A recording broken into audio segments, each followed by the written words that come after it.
Etsy are a huge company, like huge, and they have the budget and resources to go and find these people and bring them to them. It means that a lot of people don't trust websites that they don't trust. Yeah. But Etsy is a trustworthy platform. It's got all these things like money back guarantee. Just all of this, good stuff that really helps put buyers' minds at ease. Do you realize how competitive that is? If you're putting that on ads, you're just flushing your money down an ad toilet. Big time. And you can see that, and it's really good target market research. It's so valuable that you can get for free. It's so good. If I was doing it all over again, if someone took everything away from me and was like, plop you down and say, there you go, build a business, I'd be like, right, okay, first of all, Etsy. That would be my first port of call. Yeah.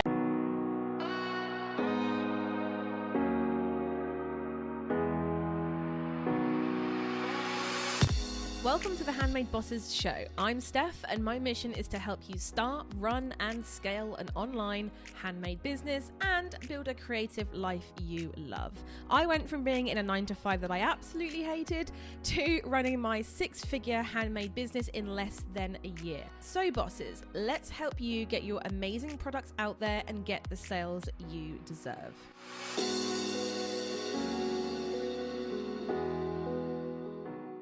Hi everyone, and welcome back to the Handmade Bosses show. And I'm with Sophie. Hi. Hello. Today we're going to be talking about Etsy versus your own website. I did do a video on this a year ago. Yeah. It got a lot of love. So I thought we'd do like an updated version of Etsy versus your own website and which one you should do first. Should you even have one or the other? Who knows? We're going to be talking about it in today's episode.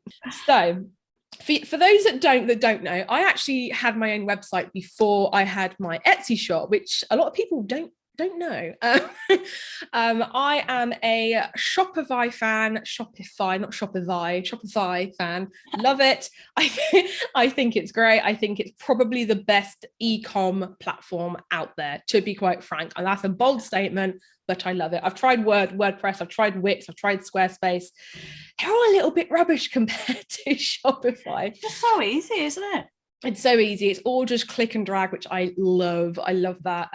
We use Kajabi right now, and that's a little bit more complicated. It's more for I wouldn't say it's good for e-com, but I would say it's good for having your own website. But anyway, I am going off topic. So a website does sound very glam, doesn't it? It sounds very swanky when people say, I've got my own website. There's a sort of air of eat me about it when you say, well, I've got my own website. It's kind of like brushing your shoulders off, and I think that the shine very soon does wear off, especially for the first three months, and you're like, yeah, it's got a website, but then you look at your stats and you're like, there's a big 0 or an 8 or something under the traffic stats, and you're like, oh, and then it hits you that it's a little bit different than Etsy, because Etsy brings you the traffic. Etsy brings you the love, it brings you the people. And not only that, but what a lot of people fail to really think about is that Etsy brings you targeted people, right? Yeah. People come to Etsy to buy. They are well aware that it is a website where you go to buy stuff. So it's no good being like, well, Steph, I can get traffic. I can put my website link in a Facebook group. Yeah, sure. But are you getting the right people coming into your website? And that's the big thing, isn't it? Where getting traffic, but is it the right people? Yeah. And you could put it in your Instagram bio, but unless they want to actually buy that day, they're not gonna. No. They're not even going to click on it. No. They're only there to procrastinate and scroll. And then if they're not wanting to physically buy something, they won't. Yeah. And I think it gets to the point that getting traffic is like a toddler trying to get attention. Yeah. It's like if you ignore, you do see some websites and socials and stuff like that, where if you ignore them long enough, they'll start to throw their toys out the pram to try and get your attention. And that is that's how some brands come across when they're desperate and they're not getting the views, they're not getting the sales, and they start to be like, if you spend £25 today, I'm going to give you a free gift. And it's like, it does, it comes,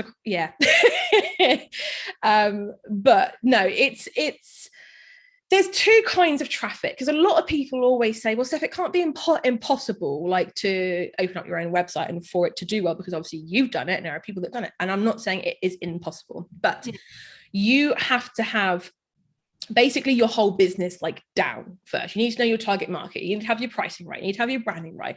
All the wonderful things that we talk about all the time, constantly, and we teach you in the course and all that good stuff. So you have to, that's kind of like step one. You have to know exactly who your business identity, I guess, who that is, what that is, how you market, how you get, you need to have that down. Then you can start thinking about your own website, because if you don't do that before, then you're going to open your website and I get crickets. And if you're paying to get traffic, or you're putting so much time in getting traffic to a business potentially that doesn't convert, then you're not going to do that well, which is why we made the masterclass, which is in the show notes below, the 3-step framework to skyrocket your Etsy conversion rate.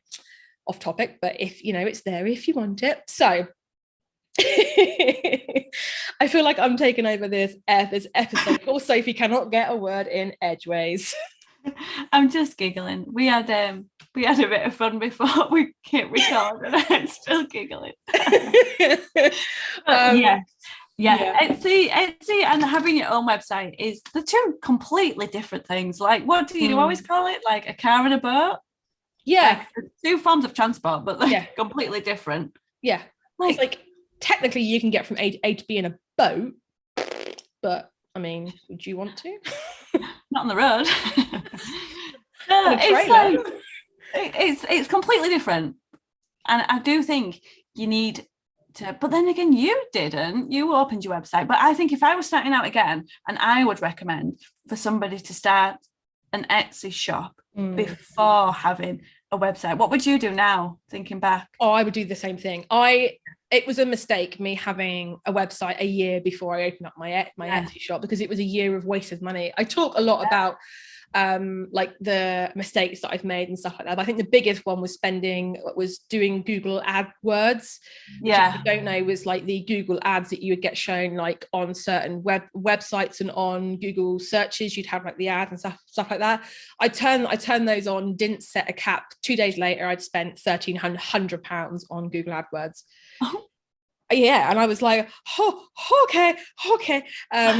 So I would completely, if I was doing it all over again, if someone took everything away from me and was like, plop you down and say, there you go, build a business, I'd be like, right, okay, first of all, Etsy. That would be my first port of call. Yeah, definitely. And I would always recommend that as well, because Etsy will bring you customers left, right, and center, and they are perfect to find out who is in your niche, who are your target customer, because it sounds really dodgy, but you can kind of stalk them. You can go into their profile if they've got an account, and you can see what other things they've favorited and other shops that they've bought from, and who else they follow on Etsy. Is it follow, like on Etsy? Favorite the shop. Follow, I think.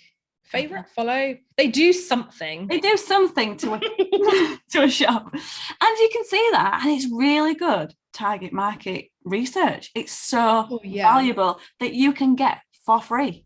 It's so good. And your first year is like a one big A/B test. Literally. And if and you have to get, I'd probably say you have to get a good 100 sales. I'm going to go on record as that would be my kind of benchmark, right? You have to have 100 sales before you know what works, what people like, how they like it to be sent, what they search for, the type of people they are, all this stuff. I'd say 100 orders. Now, to get 100 orders, if you've got a 1% conversion rate, you have to get quick maths, 10,000 views. That's right, isn't it? Yeah. I think I'm What are you doing to yourself? I don't know. You're a calculator woman. I don't know why I do this. Yes. I don't know why I do this when we record. So to get 100 orders, if your conversion rate is 1%, you'd have to get 10,000 views into your shop. Mm-hmm. For you to get 10,000 views into your website. Now, let's just say, for example, that you're going to go down. I'm going to explain all about free traffic versus paid traffic in a bit. But let's say, for example, that you're like, I don't want to wait. I want to pay for traffic. You can expect to be paying at least £1 versus $1 per click, right? That's the kind of benchmark. So that's literally £10,000 you're going to be spending to get 100 orders, right? If you have that money to invest, then great. If you don't, then Etsy's probably the best place to be, because if you could quite easily get 100 orders in a month, and then you would have all the info that you need about your business. Yeah. So yes, okay, you might look at the Etsy fees and be like, oh, okay, that's a lot. And we've talked about this before, but if you're looking at Etsy fees and going, this is eating into my profit far too much, you have a pricing problem. And we have lots of content on that for you to help you. But yeah, it kind of, Etsy fast tracks you because it's bringing you in traffic. It kind of fast tracks you through that experimental phase.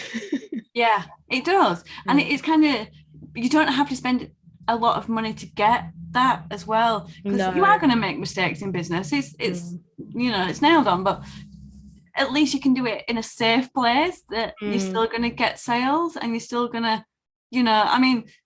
yes, you will get a lot more sales if you set up your listings right, but who knows how to set up a listing right straight away when you're first starting out in business on Etsy. Yeah. We have been having some great conversations so far on today's episode, but I've got something even more special for you. You know what it takes to be shown on page 1 on Etsy, right? Yep, you guessed it, increasing your conversion rate. My 3-step framework to skyrocket your Etsy conversion rate is my signature free masterclass. And boss, I'm saving a spot for you. Learn how to increase your conversion rate in 3 easy steps, as well as the top 3 mistakes I see Etsy shops make on a daily basis. Sign up in the show notes or head to handmadebosses.com/conversion. That's handmadebosses.com/conversion, CONVERSION, to claim your spot. Now let's get back to the episode, and I can't wait to see you there, boss. Nobody does. So it is good that you can, make these mistakes in a place that's still going to bring you customers, still going to bring you some sales if if it's not that bad. But yeah, so yeah, it's just, I think it's so valuable. It's such a valuable resource to have a place where you can get customers, get to know them, get to know what they like. And it gives you inspiration for what, and I don't mean this copying, I mean inspiration. So if somebody's like, somebody buys something from you, or they favorite an item of yours, and then you click on their profile and they're really into like a terracotta color right now that's out. You see it all on the macrame stuff, wall hangings, and in trays, like little trinket trays and stuff. People are all over that at the minute. And it kind of like, oh, I've got an idea for a print now, I'm going to use these colors in it. It's kind of like an informed decision that they really like all them colors at the minute, and then like next month it might be blue or whatever, but the customers are telling you what they want, and then you can use that as an informed point of view to go and create your products. Yeah, sorry, I was gonna sneeze, and I'm trying to put a pressure point under my nose so that I don't sneeze. I don't deafen people who are listening via headphones, because when if you're watching this on YouTube and Steph suddenly just goes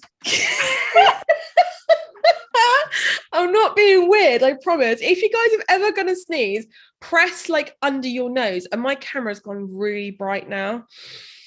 This is not a good day, guys. If you're watching on YouTube, you're doing it now. Sophie sat there like this. You're taking the mickey out of me now. You're going to be sat there like this the entire time now. You come out with some hilarious things. If you're not watching on YouTube, you have to go back and watch this on YouTube because you will be laughing. The difference between paid traffic and free traffic is this. So the way I see it and what I've experienced over the 5-6 years I've been doing this is that free traffic is very, very long term. You can expect to spend 6 months plus at least building an organic traffic source. It's the long game. It's like you can't post for a week on Instagram and expect to get sales. You just can't. Paid traffic is like the fast track. So you can get traffic and you can start to get traffic super quickly. However, you have to make sure that, you have to look at your conversion rate and be like, right, if my conversion rate is 4%, and I got to get 100 customers in my website, Etsy shop, whatever, how much am I willing to pay per customer or per view that isn't going to outweigh the profit that I get on those 4 orders, if that makes any sense? So yes, paid traffic does exist, and it is the fast track version, but is it going to eat into your profit so much that it's just pointless? So that's why I do recommend Etsy first, is because when you first tell a new business owner all of this, they're like, whoa, hang on, I haven't even started my making my logo yet. I don't even know what my shop's going to be called, and you're telling me all this. And that is basically why we do say do Etsy, even if you do it for a year. And I'm pretty sure if you do it for a year, you're going to be on there for a long time, if you're going to just fall in love with it. But if you're completely against it, try it for a year. I think so, because even if you don't, you're going to learn. You're going to learn who your target market is and what's working and what's not, because there's buyers there. I mean, how many millions a month does Etsy bring? Oh my God, in customers. So they're there, they're literally waiting, card in hand, cash waiting for you to put your stuff up. So just try it, because if nothing else, you'll learn. Yes. Yeah. But then Etsy is so good at bringing you traffic every day if you set up your listings correctly. This is why it's so good to have knowledge around SEO and what not to do and what you need to do, like we talk about in the academy, because set up your listings right, they are gonna sell, no matter if like you said, don't care what you sell, who you are, you will. There's buyers wanting all sorts of things, right? You will make sales on Etsy if you do it right. You've just got to spend a little bit of time and effort. Like anything in life, you've got to do it with your website. You need to learn how to bring in, people to your website as well. So why not learn how to do SEO on Etsy and get those customers in, get those sales? I think that the days of throwing up a website and being remotely good at SEO and just getting sales is gone. I think that the way to get organic sales through to your website now is through content. And I've had 5 websites all on Shopify, and every single time it's been content. It's been either posting on Instagram, posting on Twitter, posting on Facebook groups. It's always been some kind of content. And a big thing that we teach in the course is blogging. It's not the only way, by all means. If you don't like the idea of that, we teach you loads of other ways. But blogging is one of those things that is a twofer when it comes to, not only are you building trust, but you're also getting people coming in, and we go all into that in the course. But I would say you have to be building organic traffic as well as doing paid. But to do paid, I mean, we're just venturing into like ads now, and it's expensive. There's no two ways about it. Everything has to be perfect. This is it. This is what I was going to say. You can't expect to, even on Etsy, where you've got listings and you whack on an Etsy, you put them on ads. What's the word? Etsy ads? Yes. Yeah, you've got offsite ads and Etsy ads. Yeah, so if you put, if you're advertising them via ads and they are horrendous, they are going to tank regardless. So you might as well optimize them first, get your SEO done and dusted, as much as you can, and then advertise them. Yeah, no, I that's what we always say, because we do get a lot of people that are like, when should I start ads? And the long and the short of it is, when you're getting a decent amount of sales each day, when they are actually converting organically, when they work. You use ads when your Etsy works. You know what I mean? If your Etsy shop is dead, Etsy ads is not going to revive it. No, because your Etsy shop is dead for a reason. Exactly. Yeah. Because Etsy ads, I know that a lot of people view it as kind of like the way to get more traffic if they're not getting any traffic from like keywords and all that kind of stuff. But Etsy ads uses the keywords that you've got in your listing anyway. So if you're not using good keywords, and all you're doing is putting those listings further up the page results for terrible keywords. Yeah. So you're going to be paying so let's say you've got a scarf and you're calling it a scarf. Custom. Calling it a scarf. Well done. Because that is a key word. If you just put scarf, you are right. You are never going to sell that, because how many millions of results are going to be scarf? Well, I was going to say like the favorite is custom gift, but then you were like scarf. I was like, okay. But no, we're all right. We're all right. We're okay. We're not laughing too much. But the favorite right now is customized gift. That seems to be, or gift for her. Do you realize how competitive that is? If you're putting that on ads, you're just flushing your money down an ad toilet big time, because you're paying for such a competitive keyword. And who the heck is searching for gift for her with, I want a scarf? Like, who's doing that? Someone would be typing in pink and purple scarf, sparkly scarf for grandma. Do you know what I mean? Yeah. So there's literally no point in using these words. And a lot of the shops that we see come through the academy, that's, it says on Etsy when you list an item, like, put what it is, and they'll just put scarf. And you're like, yes, but what else is it? It's not just a scarf, it's a red scarf, it's the polka dot scarf, or it's a scarf with built-in gloves. Yes. Oh, I love those. How good are those? Remember when you were a kid and you had mittens that went through your coat on a string? I want them as adults, because I'm forever losing gloves. I'm sure there is an Etsy shop out there that does make those. Hit me up if you make those. Sophie will wear it on the next podcast.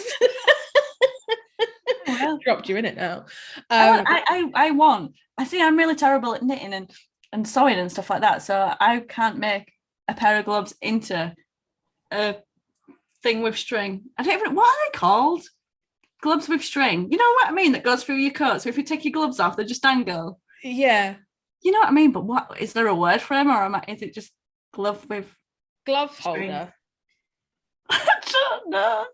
Gloves on string. Is anyone an expert at knitwear? Because I feel like we need to. Teachers. It's like the glasses string. Exactly. So you take it off, and it's just dangles. So when you take your hands out of gloves, it's a glove dangler. And you don't lose it. Like, you keep them in your coats. When you get home, you just take your coat off and your gloves are there ready, waiting for you to put your hands in with the next time you wear it. I'd call that a glove dangler. Is that the right word? Because when I was little, it was just mittens, wasn't it? Like, you just kept your mittens in your coat. Yeah. There must be something like that around, and if you don't, that needs to be made. How many like one gloves have you got hanging? I've got a bag full.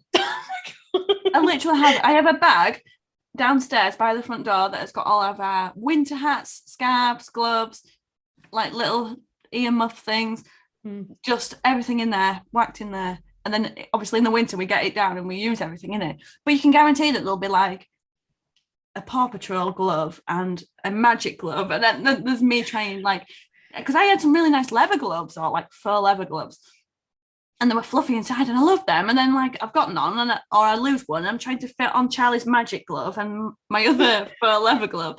Oh, just somebody please make me gloves on a string so I can't lose them. Gloves on a string. I love that. That's brilliant. $1 million idea. Gloves on a string. I also think like socks on a string, because whoever like, because I feel like when you put your socks in the wash machine and you take them out and one's gone off to like Narnia, right? Yeah. If you tie them on to your other washing, they wouldn't go.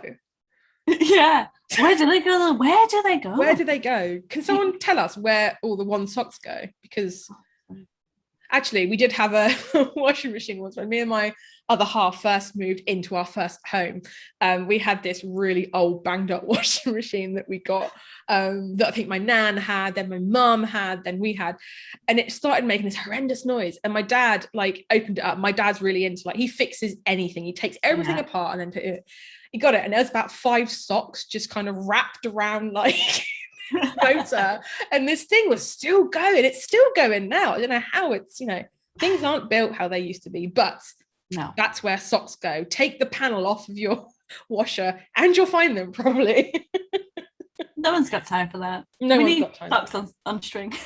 we need everything on string. Just put your car keys on string, put your hairband on string, put everything on string. You'll just be walking around with like all these strings attached. Do you remember when you used to have a little lanyard for your phone? Do you remember when you were a kid? You got your first phone and it had like a little thing that you could put like it through and it'd dangle. Yeah, do my phones even have that now? Or is that like a thing of the 90s, noughties?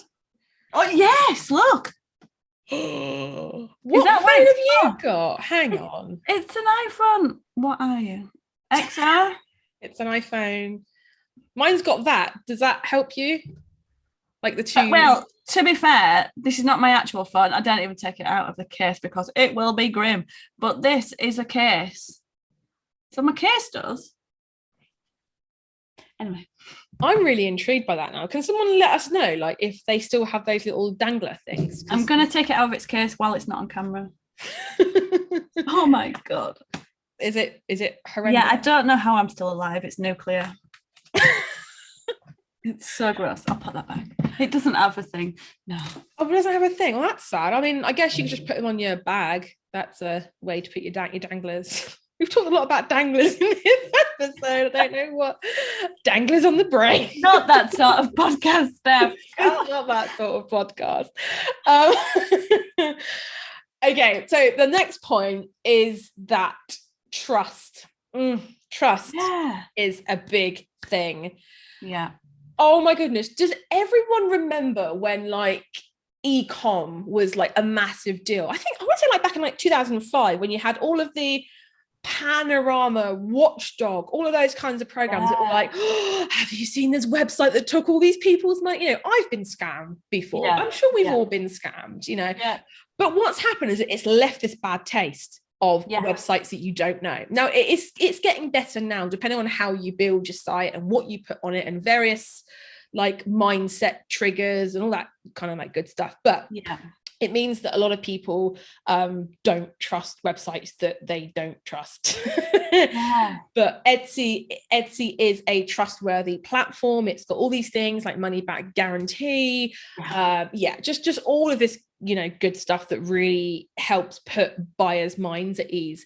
Your own website, you're on your own trying to gain people's trust, and it is hard. Yeah, it's like if you're out on holiday and you've not put up them boundaries like we spoke about in a different episode, and your customer has got a problem, or they don't know that you're not there, and they come on and they're like, I need help with X, Y, and Z, and they don't reply. I always panic that they could easily just like leave a Google review about you. That's really horrendous when you've not done anything wrong. But at least with Etsy, they've kind of got the backup of Etsy if you go away and they need help. Like if they needed to open a case, which you can resolve when you get back, or that's very extreme, but you get what I mean, because people don't trust on websites. And I mean, how many times have you seen, like when I was younger, you could get like, and Ugg boots were like the best thing in the world. Oh my God, yeah. And I wanted a pair so bad, and I said to my mum, these ones were only £50. boots have never been £50 in the whole time. It was clearly a scam. But obviously back then, and I'm talking like, what, 10 years ago, I was like, this is really good. My mum was like, yeah, that's really good. If they're so cheap, buy them. Whereas now you'd be like, why is it that cheap? It would raise flags, right? But back then it didn't. And you was like, this is super cheap. Put your money in, put your card in. Well, I did actually get the boots, but they were such bad knockoffs. It was actually quite funny. It was quite funny. Oh God. They had really expensive slippers. It's like when you go to like Spain or somewhere like that, and you see like the cheap like watches.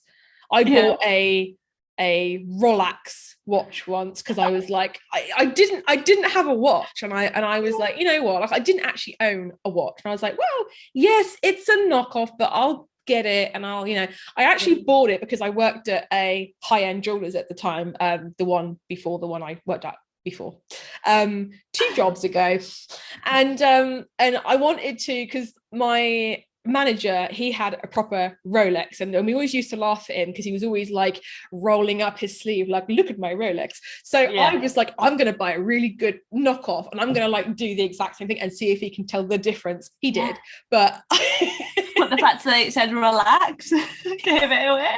It was, I think, €6. I was like, you know what, if it breaks, it breaks. Like, I'm not all that fussed. But yeah, you don't expect it to be real. But it's the same on websites. I think the biggest scam, which is one that I do get the most feedback, i.e.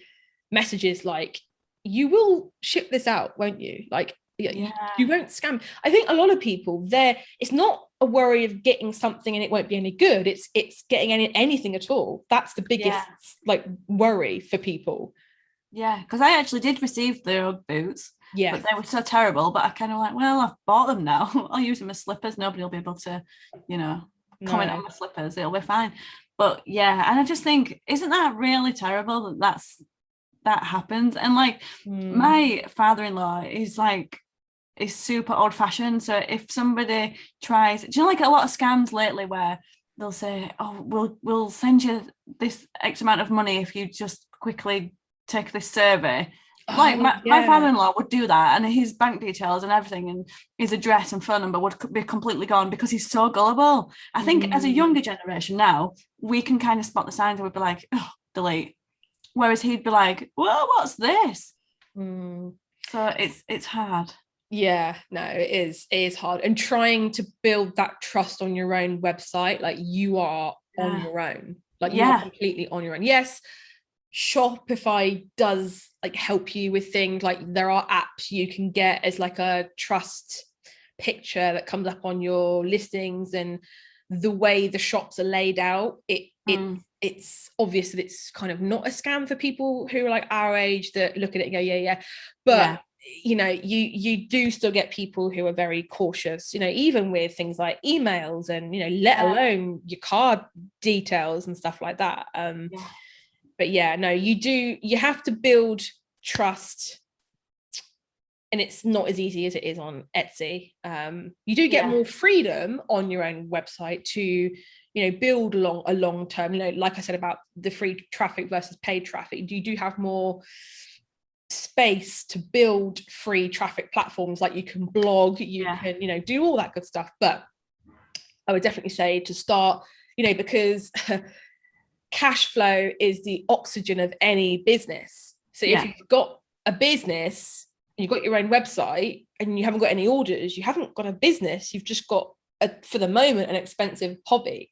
Whereas putting it onto Etsy, starting to get the orders coming in, you're going to get the cash flow, which is then going to rocket fuel yourself to bigger heights. So it is worth it. It's so worth it. It's such a good platform as well. It's not like, because I sell on Amazon Handmade as well, but I get so much more traffic through Etsy than I do on Amazon Handmade. And I know that like I won't mention them here, but there's a lot of other places who say, we're the new version of Etsy, our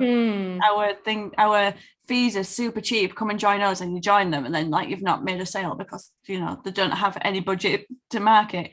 Etsy are a huge company, like huge, and they have the budget and resources to go and find these people and bring them to us as sellers, because these new companies, they sound really good, and the fees are a lot cheaper, but they don't have the budget, the resources to bring in near as much traffic as Etsy will bring you.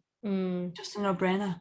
Big companies like Amazon, eBay, Etsy, whoever else, they have the budget to run ads on your behalf, right? Yeah. And they do it. They do a really good job of it.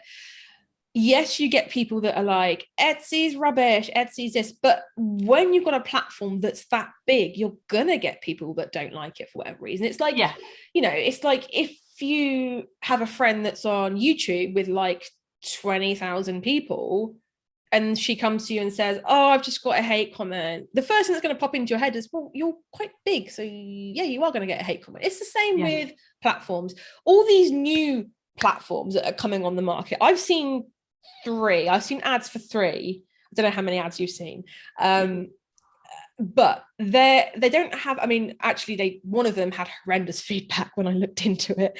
But the others, number one, they are so small that they don't have the feedback yet. Number two, they don't have the ads budget, so they're not going to be getting you a lot of traffic, because who the heck would be looking for a handmade gift and wouldn't go to Etsy? Like, they're trying to compete on the exact same thing, but they're not really. But they don't have the reputation, do they? No. Said that really silly. The reputation. It does, because it's a brand that people trust. Yeah, it's like eBay. Like, that what you're going to get with eBay. You know what you can expect from Amazon. What you can expect from places like Not on the High Street. And Etsy is exactly the same. People know, and more so now because I've been doing a lot of ads in the UK. I've seen a couple of TV adverts, and which has been really good for UK businesses, because it is mostly USA based. That's where it's founded, but it is coming big over here, because maybe as far back as maybe even only a year ago, you'd say, oh, I sell on Etsy, and people would be like, what's Etsy? Yes. Whereas people now, they know, they'd say, oh, where did you buy your ring? It's really gorgeous. And say, oh, I bought it on Etsy. And it's kind of like a common name now over in the UK, which it didn't used to be not that long ago. No, you are right. And I mean, if these new little Etsy competitors, if you can really even call them that, if they're struggling to build trust with their buyers, you can imagine what it would be like for you guys if you're trying to start up your own website. These guys have potentially got £50,000 to invest getting the startup going. You can kind of gauge that for yourself at how tricky it can be. But it's not to say that building your own website is impossible, but you've got to build a brand somewhere where you're going to get instant traffic, instant orders. Well, not instant orders, but you kind of get what I mean, right? Instant feedback.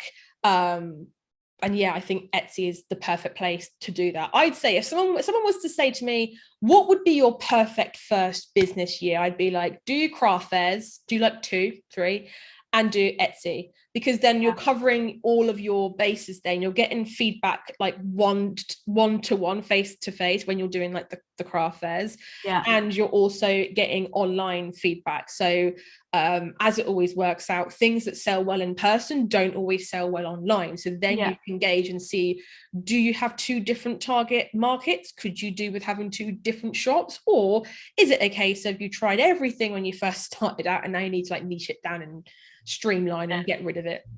And Etsy is perfect, because you can kind of get, once you've niched down, the customers are still there. Like those customers in that niche out there waiting for you.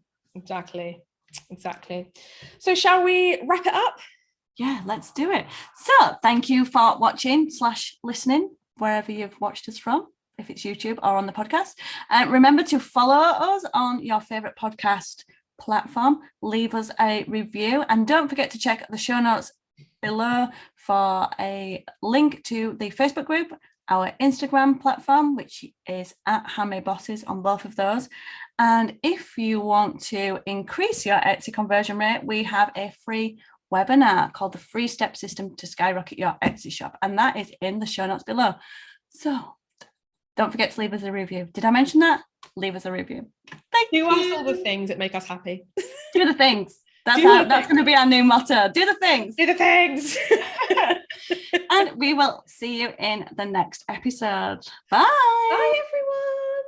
We really hope you enjoyed today's episode. Don't forget to check the show notes for some more helpful links and also a link to our website as well.